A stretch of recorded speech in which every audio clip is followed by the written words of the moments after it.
we'll really get into the discussion and have an opportunity to really bounce some ideas around.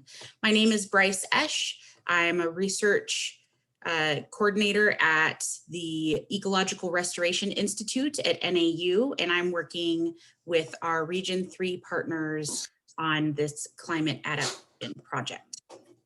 So I'm just going to really quickly share our agenda. This should look familiar to you. It was sent out via email. I'm just going to briefly review where we're going today, and then I'm going to introduce Anita Rose. She's the climate, I'm sorry, Anita. Climate coordinator, is it climate coordinator? An air and watershed program. Oh, gosh. Good enough, that's close enough. I'm going to introduce myself, so no worries. Okay.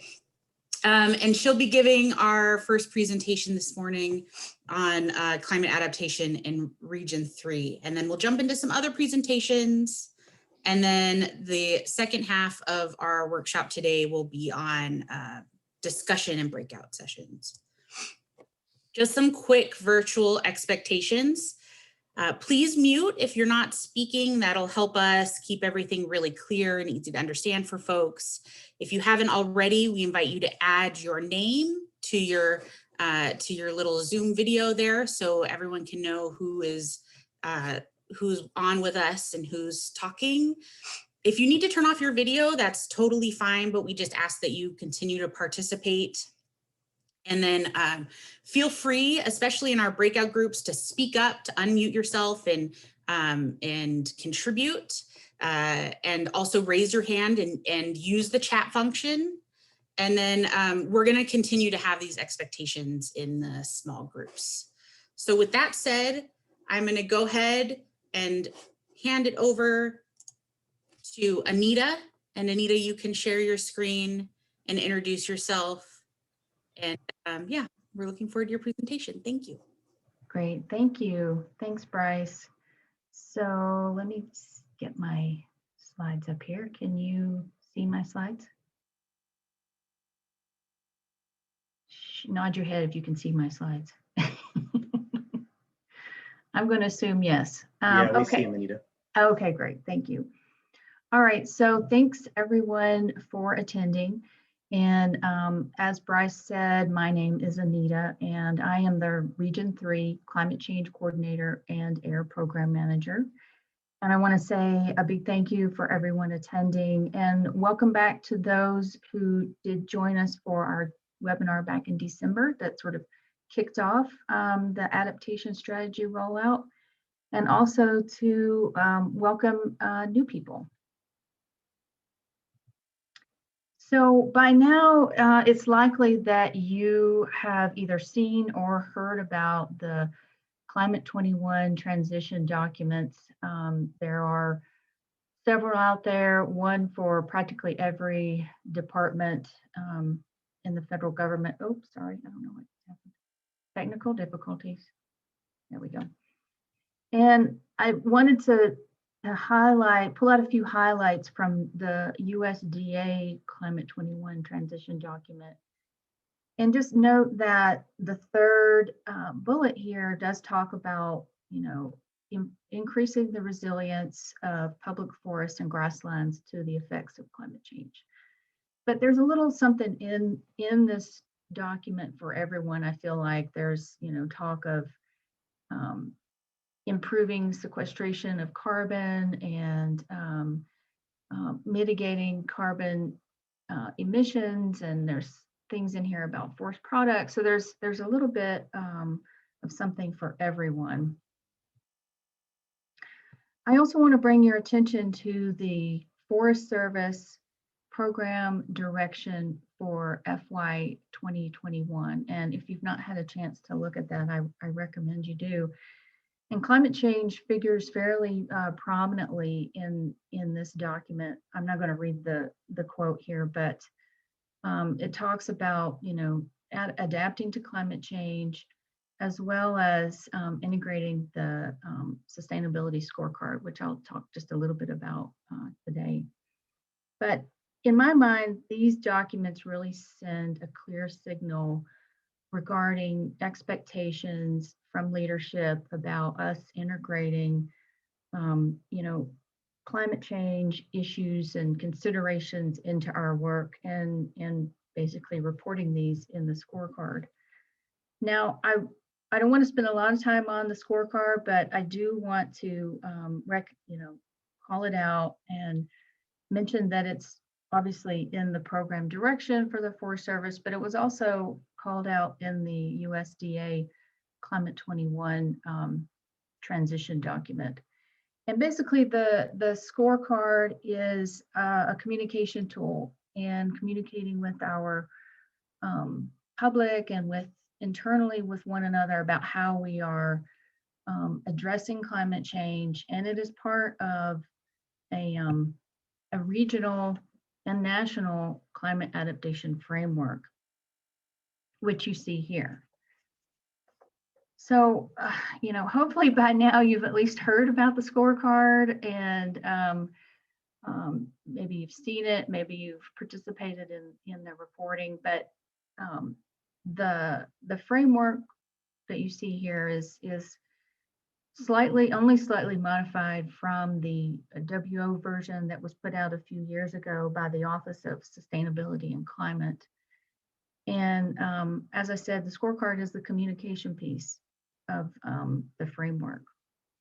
And just to point out that, items in the framework are reflected in the scorecard and vice versa. And this is, a new one came out in 2020, and you can see the core elements here: vulnerability, adaptation, etc.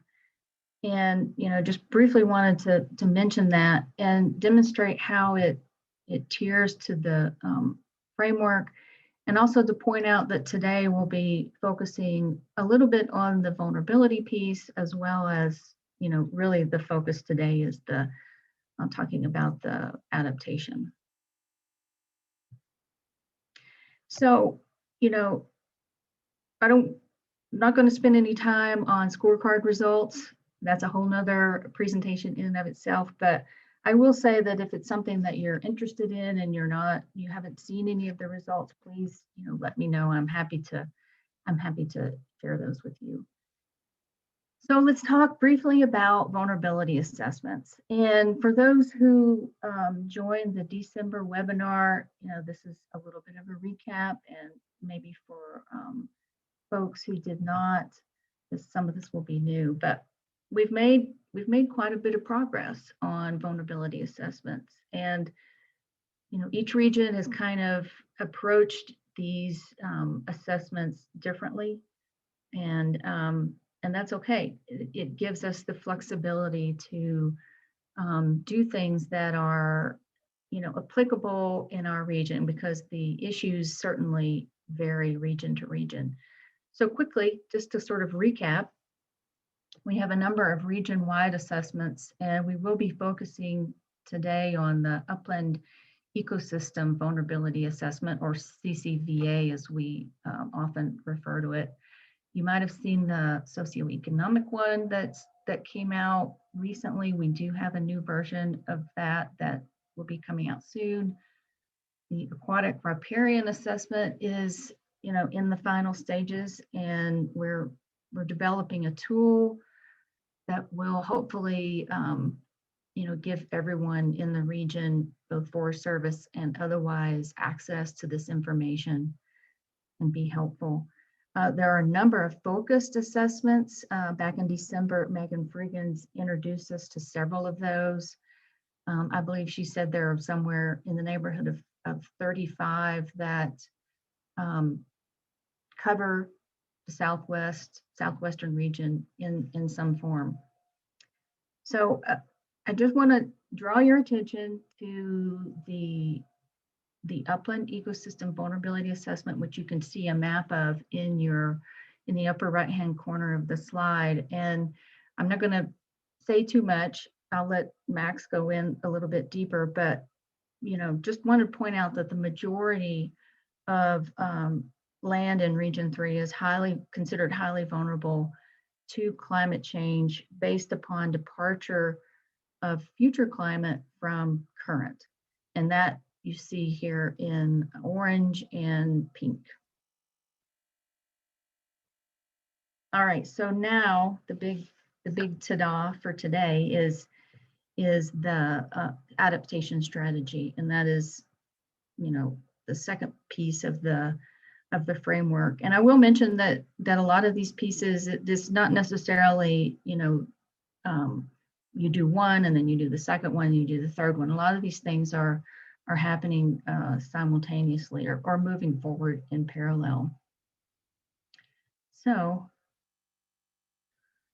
the adaptation, the goals of having an adaptation management strategy are to aid with priority setting, and it does tier to existing tools for project level decision making. I know some folks out there are already familiar with the adaptation workbook, and we are you know, planning on using that when we're at the stage of looking at project level decision making, and we are tiering the regional strategy to that document, as well as Adaptation Partners has some very good project level decision making tools out there. So we're not necessarily trying to reinvent the wheel here. We're trying to use what is already out there, but make a, you know, an overarching strategy for the region that really is the intersection of the upland ecosystem, vulnerability assessment, and adaptation options that are available to us. And I think I will, at this point, rather than steal Max's thunder, I will turn it over to Max Wahlberg to tell us a little bit more about the details of the actual adaptation strategies. So Max, I'm going to stop sharing and let you take over. All right, good deal. Thanks, Anita. You bet. Let me get my presentation up here.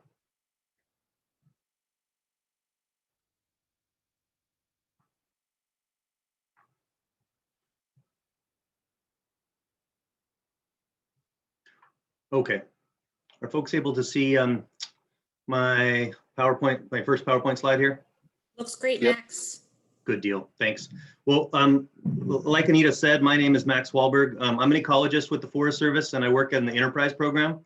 And I've been helping the Southwestern region develop this regional climate adaptation strategy. So my goals for this presentation are to offer you all a high-level overview of the strategy and help sort of explain a few of the key underpinnings that the strategy relies upon. So Anita just did a really good job of setting the stage for this conversation. I feel like she provided a good overview of why this all matters and where it fits in the overall climate adaptation framework. The strategy I'm going to talk to you guys about is going to focus on that item 2, as Anita said, that adaptation strategy for resource managers. But I think you'll see that it really bridges the gap between that item 1, vulnerability assessment, and item 3, adaptation tactics. The goal here is to take what we know about the vulnerability of the system to apply management and get to tactics on the ground. So as we start this, I think it's really important that we begin with a discussion and an understanding of these 4 overarching principles. These principles, I think, will help ground and guide the adaptation strategy and give you a sense of how it all fits together. So principle 1 is to keep functioning systems and critical ecosystem components on the landscape where we can. This principle speaks to the need to restore and enhance ecological integrity while resisting climate impacts in the right places on the landscape. Principle 1 is really about resistance and restoration. Principle 2 is to assist in the gradual migration and establishment of systems in new settings. This principle is about transition and speaks to the need to accept and support ecological transitions in appropriate cases. We can't resist the effects of climate change everywhere, so we should be smart about when and where we nudge systems in new directions. Principle 3 is to acknowledge our limitations and accept passive transitions. We can't solve for every acre on every landscape. We don't have the resources economically or socially to do so. Even if we could, we're probably going to get it wrong a fair bit of the time. So we should be humble and strategic in our management and accept that change will happen. Principle 4 is to learn through careful study and adaptive management. And you know, being an agency where adaptive management has been a core principle for us for a long time, this is not a new concept. But climate change, I think, will really teach us some new lessons and is going to pose some novel problems for us. And we need to be adaptive in how we adapt, right? And we have to keep learning as we go. We can't assume that we know everything today that will solve all of tomorrow's problems. Really, the questions of today might be better informed by the answers we get tomorrow. All right, so what does this strategy look like? How does it work? The idea here is that the strategy combines an understanding of the climate change vulnerability of a system, which Anita touched on a minute ago, with the management context of a given location and a setting to determine appropriate management approaches. We feel that by understanding the vulnerability, we can get a sense of the level of risk system or element has. And then by understanding the management context, we can understand the value of that system or element and start to understand how the pieces fit together. And then bringing those two things together, we can arrive at a suite of appropriate management responses for each setting or scenario. So to reinforce this concept, we can look a little bit at this as a process or a sequence of steps. And even though we don't necessarily do these in this sequence, I think it's helpful to see how one piece builds upon the next. So the first thing we do is we define the ecosystem or element we're working with. This strategy is really geared towards a systems approach, but I think the concepts apply to individual species as well. So when we think about systems, think about ecological response units, or for those of you who have plans that use the nomenclature potential natural vegetation types, think about that as a system. And so we start with defining that setting, then we evaluate the vulnerability at multiple scales, and I'll talk a little bit more about that in a second here. We identify the context, the management context of the setting, and then we start to select the appropriate management strategy and approach. So I think there's a couple foundational pieces to this strategy that are worth taking a step back for a moment and really understanding. As you've seen so far, this strategy relies heavily on the understanding of the climate change vulnerability of a setting.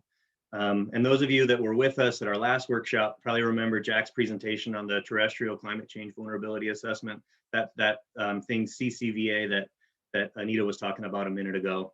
That assessment breaks down the Southwest by vulnerability category. And the thing to note here is that only those areas rated as low in this vulnerability assessment, so those are the green areas on this map here, those are the places that are expected to maintain a climatic envelope most suited for a given ecological response unit by the end of the century. So when we look at this map, as Anita said, like, we've got our work cut out for us. This really indicates, that much of the Southwest is likely to experience some climate forcing in the foreseeable future. So I mentioned a minute ago that we'll be talking about vulnerability at multiple scales, and I think this is a key component of the strategy here. And I think informed management approaches really require us to look at vulnerability not only at the local scale, but also to look broadly at the overall vulnerability of a system. Because ecosystems and landscapes are highly interconnected, we can't base our management solely on an understanding of what's going on in a given stand or project area. If we do that, we run the risk of failing to add up the sum of the parts across the broader landscape. How does it all fit together, right? So to account for this, the strategy evaluates climate change vulnerability at two scales. The first is what we're calling local vulnerability, and that refers to vulnerability and a vulnerability rating of a particular ecosystem or element in a specific location. This might include individual groupings of stands or specific project areas. And then the overall vulnerability, well, this is something that is a vulnerability rating of the system type across a broader range, perhaps its full extent. So looking at this example here that we have of ponderosa pine forest, we can see two different pictures when we look at two different scales. We're actually looking at the same data here, but we're just looking from different viewpoints. We can see that there's concentrations of this ponderosa pine forest ERU that have a low vulnerability rating on portions of the Coconino. But when we look in that context of the broader landscape, we look at the whole region for this same system, we can see that the ERU as a whole is not looking very favorable. The take-home message here that I want you to see is that an ecosystem type with a high local vulnerability and a low overall vulnerability may warrant different management approaches than an ecosystem type with a low local vulnerability and a high overall vulnerability. So we don't just need to know what's going on in our own backyard to apply this strategy. We also need to know what's going on in our neighbors' backyards so that we can put the neighborhood back together and make sure we've covered our bases. So before we get deep into the strategy nuts and bolts, I want to give a quick background and introduce you to the suite of management options we're working with when it comes to applying this strategy. And each one of these has a different role to play in the broader strategy. All of them are valuable, but in different situations. First, we have restoration. This should be really familiar to you. This is classic restoration towards historically supported, ecologically sustainable conditions. And restoration includes actions to maintain ecological integrity where the system is already functioning within desired conditions. Restoration is typically tied to the natural range of variability for a given system. The next option we have is what we're calling ecological hedging. Ecological hedging is a strategy where we manage for those ecosystem elements that are rare and or difficult to produce on the landscape. Think about complex old forest structures as one example. These systems take a really long time to develop on the landscape, and once we lose them, it'll be really difficult to get them back.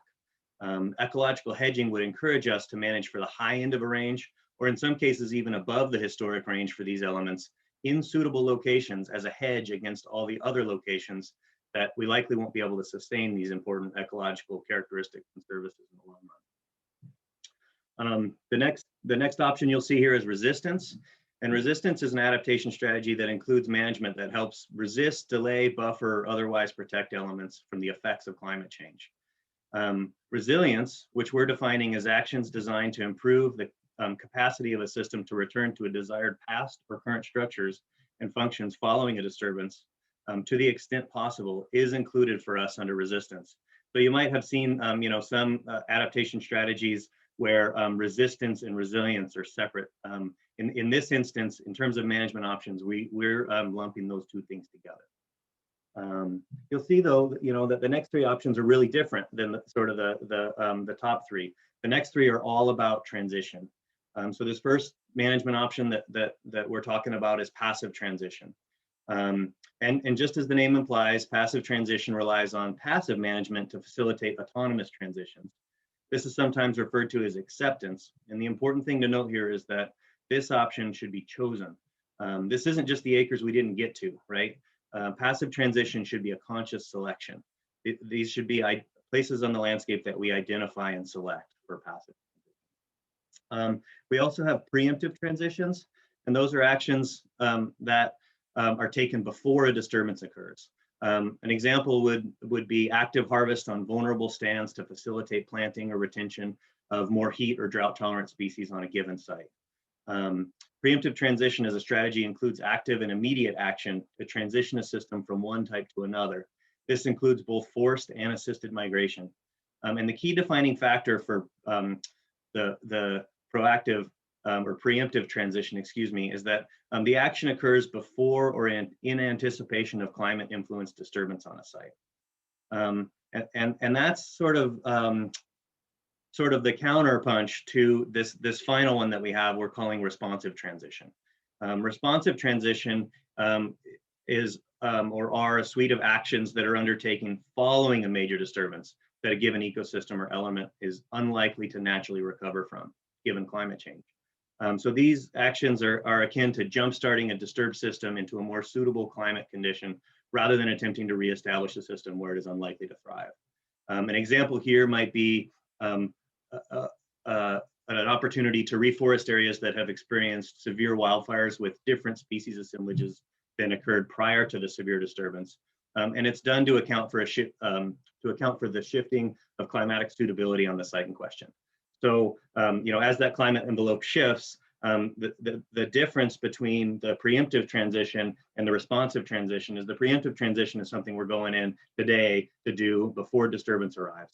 The responsive transition is an action that we might do once disturbance has altered that system. So we might let the system continue to function as it is today, But when there's that uncharacteristic wildfire, when there's that extreme drought mortality event, a beetle kill, at epidemic levels, those would be the places where we would then set it along on a different path.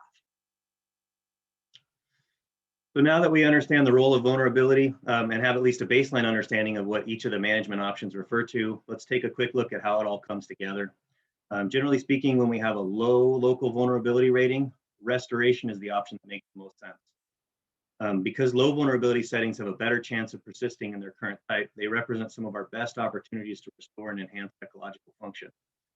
However, if the local vulnerability is low, but the overall vulnerability of a given system has elevated vulnerability, that's that multiple scales I was talking about before. Then these situations might lead us toward our ecological hedging option. So you can see here that understanding of vulnerability at multiple scales is pretty important. And in that case, like we have low local vulnerability, right? But overall, that system is highly vulnerable. There's a higher or elevated conservation burden on a geographically limited extent. So that's why we want to hedge against losses elsewhere. As we drop down, you can see, into sort of the orange and yellow of doom on this graphic here. We're in that moderate and high vulnerability category. And we're no longer in situations when we get there where the classic ecological restoration becomes our motivation. In these settings, we're more likely to need to pursue either a resistance option or one of our transition options. So how do we determine which one applies to which setting, when, where, and why? Well, it turns out that context really matters, right? So if we recall our process overview from a few slides ago, we're now at this stage where we're identifying the context. In all else equal, a system with local vulnerability that's like moderate or high, that indicates that this element is likely to experience some form of climate forcing. So you might think transition is our best bet, and in a lot of cases it may be. But in other cases, all else isn't equal. And there are situations where we may want to fight transitions through resistance strategies. So in order to understand the the appropriate path, we need to also understand the local management context. I like to think of these contextual questions as filters or screens that you might run through. And these questions include whether or not a high proportion of the system or element has that moderate or greater overall vulnerability. This is that same multiple scales question we discussed previously. Additionally, it's important to understand whether or not the area in question is serving as important habitat. If so, we probably need to hang on to it if we can, right? So that would push us into a resistance strategy. We want to know, are there important seral or structural elements that are underrepresented? Again, this might indicate that we have a limited redundancy and should manage appropriately. An example of this, again, might be that old and complex forest structure that we tend to be deficit across the landscape in. Is the area in question limited and culturally or socially important? This is an important screen. And this elevated importance, if we flag it, it might lead us into a resistance strategy to maintain something we don't have a lot of, but is really important to the publics we serve, right? And then the last question or filter screen here is this system or element limited overall? If so, these cases, we don't have a lot of runway to work with, right? So losing some might be tantamount to losing all of these systems. And we need to be cautious when we apply transition strategies in these scenarios. For each of these screens, there may be a compelling reason to select a management approach that differs from similar settings that lack the same management emphasis.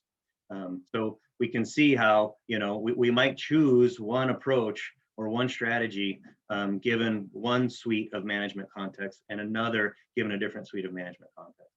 And so we think that by establishing this context, we can better assign the appropriate management option. And I know I'm a couple minutes over, Bryce. Sorry, I'm on my last slide here. So I just wanted to recap here. This has been a high-level overview of the strategy. I'm hoping that it helps introduce some of the key concepts. Using this overall strategy, we can combine our understanding of vulnerability with an understanding of the management context to select the appropriate management options for a given setting. These options can then be stepped down to a meaningful group of strategies and approaches and eventually tactics. And right now we're working with our partners at the Ecological Restoration Institute and others to ground this in actionable tactics that will be applied at the project scale. There's one more thing I want to say before I go. I think it's important to address that we didn't really talk about, and that's this concept that not all management choices will follow the recommended options. There's going to be times when management is motivated by factors other than climate adaptation. You know, an obvious example of this might be hazardous fuel reduction. These are actions that are designed with a purpose other than the enhancement of ecological restoration or ecological integrity. And while they serve a valuable social purpose, they might also serve to stress ecological function. You know, being a multi-use agency, there are a lot of examples like this that might fit a similar bill. We fully recognize that this is a reality, and we're working to weave a management matrix into the overall adaptation strategy that will help inform managers and decision makers. And this matrix is intended to identify those stress points where management is applied that doesn't fit the recommended options outlined in the adaptation strategy. So with that, I want to turn the wheel over to Jack Tripke. He's going to discuss the relationship of the adaptation strategy to forest plans, shared stewardship, and partnerships. I think we're holding questions until after Jack's presentation, but for folks that are interested in learning more about the strategy we're developing, feel free to reach out to Anita, Jack, or myself, and we can provide more information.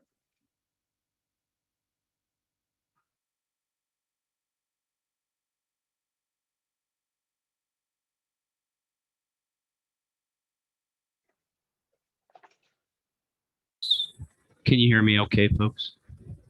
Yeah, we got you. Okay. Well, mine is short. I just have one slide, and I want to talk about how things sort of weave together at a policy level. Region 3 of the Forest Service on all national forests and grasslands either has a revised plan or one is in the works. One is in the final stages. And I bring that up because a lot of work went into those things, a lot of thinking, a lot of science. And although the theme is restoration, there is room, I think, in any given forest plan to integrate climate adaptation. So this one diagram that I brought up here kind of shows the intersection of your forest plan with the climate adaptation strategy that Max summarized, in addition to other collaboration, other agreements that a given unit might have in place. And this includes, for instance, shared stewardship in New Mexico. And kind of in that forest plan circle are other things, other initiatives, other priorities by the region, by Region 3, such as the new, as of just yesterday, the Leader's Intent range drought grazing strategy. So the take home here, folks, is that we think that we can implement, integrate a climate adaptation strategy with the existing sideboards that forests have, that forest staffs have, including the forest plan and other partnerships, other collaboration that is ongoing or in the future. We think that we could do this without, say, a forest plan amendment or a regional amendment. I mean, those things might happen in the future, but there's enough wiggle room in a given forest plan to integrate climate adaptation. And in the coming weeks, we'll share some case examples of how this might come to pass. How, for instance, you might manage towards, or you might prescribe towards one end of a range, a basal area, a canopy cover, shrub cover, or tree cover, to hedge to favor the transition, the realignment of a given plant community for the future. So that's basically all I wanted to talk about. And then in the questions that come up later, we can explore some of this in a little more detail.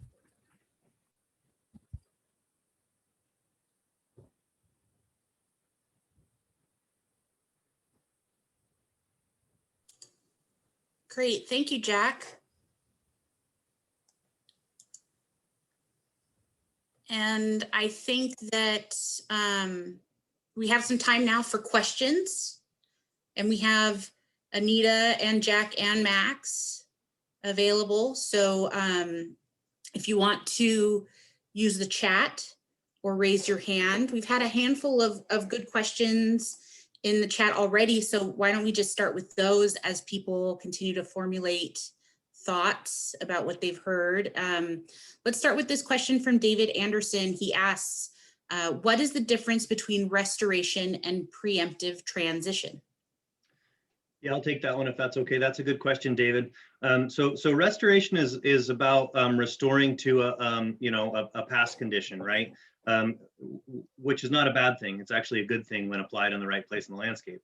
But restoration would keep the system what it is. A transition would push the system, allow the system, or force the system towards a different type.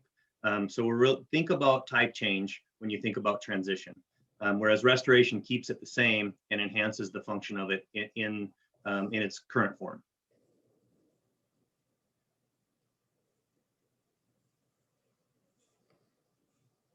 Great, thanks, Max. And we also had a question from Alethea, who asked, does the vulnerability map account for adaptive capacity of the species? Jack, do you want to jump in on that one, or you want me to answer? Max, I'm going to let you answer it because you account for it later on in your process, if I'm not mistaken. Okay. Yeah, so adaptive capacity is a good question. The short answer is the surface that we have accounts for some flavors of adaptive capacity and some flavors not. The thing to remember with the climate change vulnerability assessment, the CCVA, that I think is the real value and strength of it is it's a systems-based vulnerability assessment. It's not an individual species-based assessment. And so when we did the analysis when Jack did the analysis for those systems, he looked at the full suite of suitable climate scenarios that would support those species. And some of those species, as you imagine, might have a much broader climatic envelope. That's a bit of a measure of adaptive capacity, right? How broad of an envelope can it persist on the landscape? So that is baked into the vulnerability assessment itself, but the sort of the fungibility and plasticity of the species itself as an adaptive capacity is not inherent in the CCVA survey.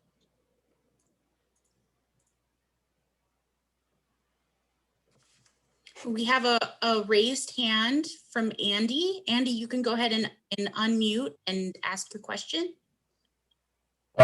Good morning, everybody. I think this probably goes for Max, but I'll throw it to everybody. Does monitoring protocols have any place at the table when we come to look at these adaptation strategies? Obviously, I'm kind of looking at, soil quality, but, is other monitoring protocols, should we take them into consideration where we would decide to resist versus where we decide to transition? For example, these areas have good soil quality, good soil health. These are probably the areas where we should resist, i.e. these areas are in poor quality. Maybe we should look at a transition there. That's just a specific example, but do monitoring protocols have a place at the table in the adaptation strategy? Yeah, that's a great question, Andy. I'm glad you asked it. Absolutely is the answer. And for a couple of reasons, right? One is the thing you just talked about, which is the monitoring we already have and the monitoring we continue to do. That's really really useful in helping us drill down and understanding where we can apply which things successfully on the landscape. So we've got these big level looks. We've got this overarching strategy. We understand the vulnerability at a broad scale. But what you're talking about is really on the ground knowledge about specific locations, what's going on there. And that's a great example. Your soils example is a really good example of where that on the ground monitoring can really feed informed management, where we might want to invest and where we might not want to invest in some of our restoration versus transition strategies. The other thing I'll say about monitoring is, getting back to those principles I talked about, this notion that we need to learn as we move forward. I think monitoring is critical. We all know monitoring is the cornerstone of adaptive management. We have to understand what's really going on out there. And like I said before, I think we need to be humble about this. The only way to do that is to continue our monitoring, to keep asking the questions, what's going on, and adjust as we go. And so I see monitoring as being critical, both as a lead up to where we are now, but also as how we move forward with this adaptation strategy. If I could just add one thing, it would be that any monitoring that favors data, that favors information about ongoing change would be helpful. I mean, we always have FIA at our fingertips, and there's some indication in the FIA of where change is already taking place, and it corroborates. The FIA so far corroborates our vulnerability predictions, but I would say anything that kind of helps to inform transitions that are already ongoing would be helpful. All right, thank you, Max. Thank you, Jack.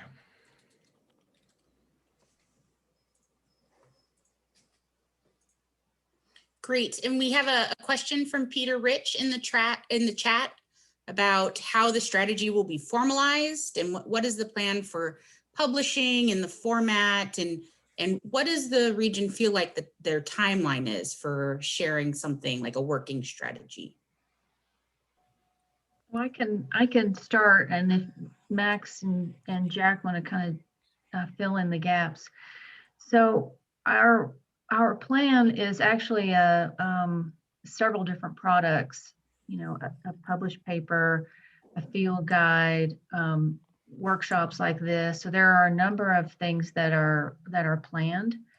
Yes, we do plan to publish it, but you know, there will be, I'm sure, some iterative nature to this as we learn, you know, from our hopefully not mistakes, our successes. We learn from our successes. There we go. And the timeline, you know, that's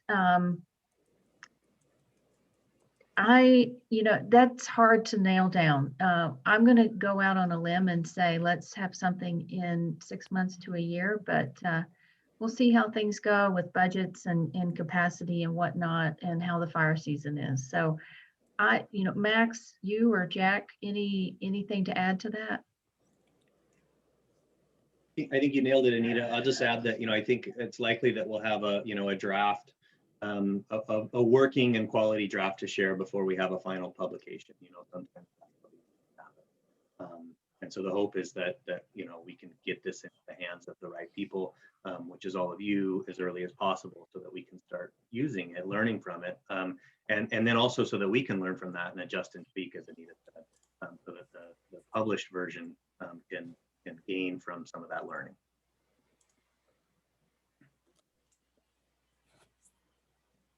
Great, thank you all. We have a question from Molly, and Molly, feel free to unmute if I butcher your question. I think what you're asking is how will the strategy deal with competing objectives, and how will lessons learned be integrated as we go? Yeah, I mean, I sort of have two different answers to that because they're really different questions in my mind, but they're both great. So the first question is, how does it deal with competing objectives, right? And I mean, that's the business we've always been in the Forest Service. I mean, it's always been our challenge, right? Which is that we demand a lot from every acre, and that our publics demand a lot from every acre, and there are conflicts and trade-offs. The goal of this strategy is to help identify some of the consequences of those choices, right? So that thing I was talking about on that last slide about developing a management matrix would be designed to help managers understand the stress points. So if I choose something that is really incongruous with the adaptation strategy, what does that mean? Where is that going to put stress on a system in it? And is that the choice that feels good for this setting? There's places where we're obviously going to make those choices.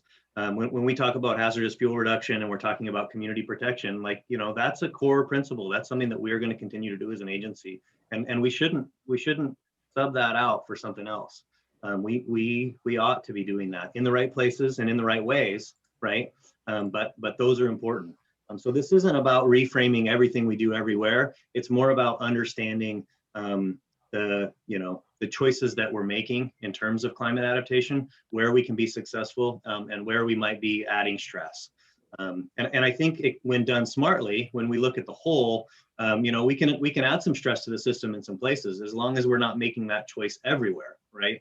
That's where we have problems, is when we start to make that choice across the entire landscape. And if we don't look at the whole, if we don't ask the question, we might not answer that. It's a little bit like, you know, cumulative effects in NEPA. We have to understand how it all fits together. So there was a second question there, and I'm not sure I got to it, Bryce. Do you mind reminding me the second question? Was it integrating lessons learned? Yeah, okay. Well, that one I'd say that's really where you all come in, right? We need everybody. We need the specialists, we need the managers, we need folks to really carry that forward. You know, I'll just share a personal experience of mine. You know, I've been with this agency almost 20 years. I think we talk a really big game when it comes to adaptive management and learning as we go. But sometimes we forget, right? We might monitor, but we don't always change our business and change what we do. I think it's incumbent upon all of us to really be students of this process, right? Really learn from our successes and also from our failures. That's that piece about being humble and adjusting as we go. We're going to get things wrong probably a fair bit as we move through this. And we're going to do it with really good intentions, right? We're going to do it for all the right reasons. But the reality is we just don't know everything yet. And we're not going to get to know everything. And that's okay as long as we learn as we go. That's great, Max. And I would just, what you just said reminded me of something that Alan Rowley said during the National Climate Change Coordinators meeting. He said, you know, everyone needs to see themselves in this and what their role is in the adaptation strategy, and recognize that, yeah, maybe we've made mistakes in the past and we're probably going to make some in the future, but really, for the most part, no one shows up and says, how can I screw up today? So, yeah. Okay, great. Well, thank you all for your questions. And if we are making sure to track those and capture ones, because we're out of time for Q&A for now. But we'll make sure that those get captured and answered in, you know, future sessions or via email and things like that. So I'm just going to share my screen really quick. We're going to transition into our breakout sessions, but I wanted to start by reminding everyone of the virtual expectations. We've been doing great. So I think everyone has a great grasp on those. Just want to put out the breakout group guidelines and encourage people to listen to the other participants, to understand and help connect those ideas, listen together for patterns and insights and deeper questions. We're going to try and honor everyone's time, and we're doing great for running on time. Be present mentally and physically. Again, this doesn't necessarily mean that you have to have your video on if that's not possible for you, but you can raise your hand, you can participate in the chat, things like that. And we're going to try and encourage equal airtime for all to participate and no one to dominate. So thank you all for keeping those in mind as we move into these breakout groups. Now, I'm going to transition everyone into breakout groups. And if you joined a little late, you might not move straight along into those breakout groups, but hold tight. I'll make sure you make it to where you're supposed to be. We're going to break at 10:30. And we'll have a quick stretch break, and then we'll be able to reconvene and share, and then we'll do our second breakout group. So hold tight for just a second. I'm going to send you all to breakout groups where your facilitators will be there ready to lead you in some discussion.